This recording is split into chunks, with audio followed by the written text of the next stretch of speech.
La préparation dans le désert. Au début de la vie de Jean-Baptiste, la parole de Dieu nous fait comprendre dans Luc 1, le verset 80. Or, l'enfant grandissait et devenait fort par l'esprit. Il demeurait dans le désert jusqu'au jour où il sera présenté devant Israël. Cela nous fait comprendre tout simplement que Jean-Baptiste passa une grande partie du début de sa vie dans la solitude et dans les conditions difficiles, loin des personnes de sa génération, loin de ses amis, mais surtout loin de sa famille. Il faisait face aux intempéries de la nuit et aux conditions météorologiques difficiles de la journée. Quand Dieu choisit un homme pour une mission particulière, il n'est pas rare que cette personne ait à passer par ce type d'expérience. Dans Exode 3, le verset 1, la parole de Dieu nous fait comprendre que Moïse passa 40 ans dans le désert avant de commencer son ministère.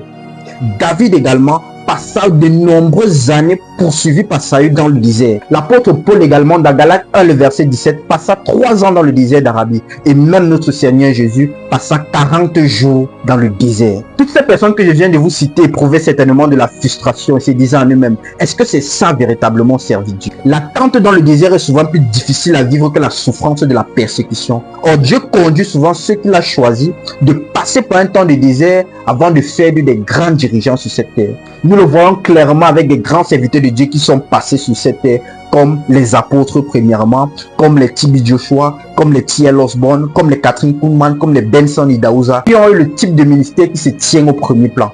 La question que je vais vous poser maintenant, c'est êtes-vous dans le désert?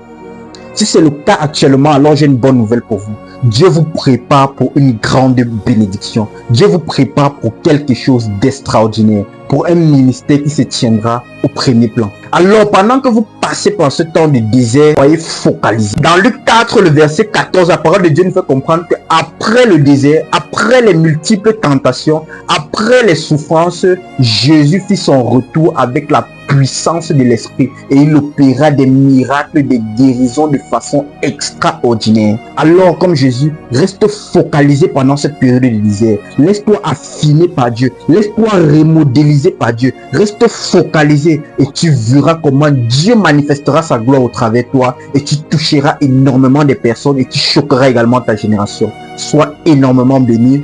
Like, commente et partage cette vidéo et la gloire de Dieu te suivra. Amen.